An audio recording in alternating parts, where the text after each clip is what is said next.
Audio Jungle. जगत सेठ, जिनसे अंग्रेज भी पैसे उधार लिया करते थे।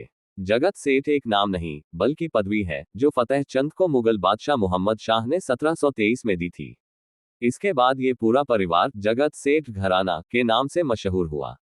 भारत कभी सोने की चिड़िया हुआ करता था, यह आपने भी किसी न किसी से जरूर सुना होगा। लेकिन वे कौन लोग थे जिनकी अकूत दौलत ने भारत को ये तमगा दिलवाया, जिन्हें लूटने के लिए अंग्रेजों को भारत आना पड़ा?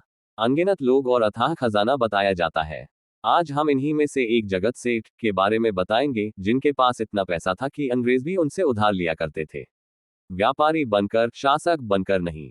असल में जगत सेठ एक नाम नहीं बल्कि पदवी है जो फतेह चंद को मुगल बादशाह मोहम्मद शाह ने 1723 में दी थी।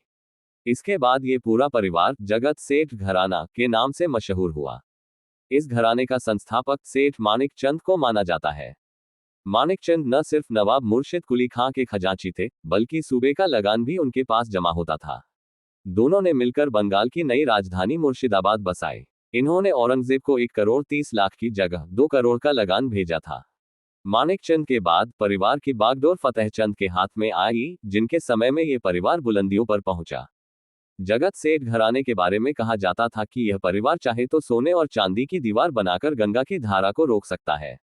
इस घराने ने सबसे अधिक दौलत फतेहचंद के दौर में अर्जित की।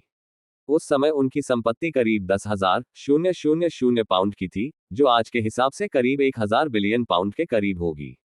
ब्रिटिश सरकार के दस्तावेजों के अनुसार उनके पास इंग्लैंड के सभी बैंकों की तुलना में अधिक पैसा था। कुछ रिपोर्ट्स का यह भी अनुमान है कि 1720 के दशक में ब्रिटिश अर्थव्यवस्था जगत सेठों की संपत्ति से छोटी थी।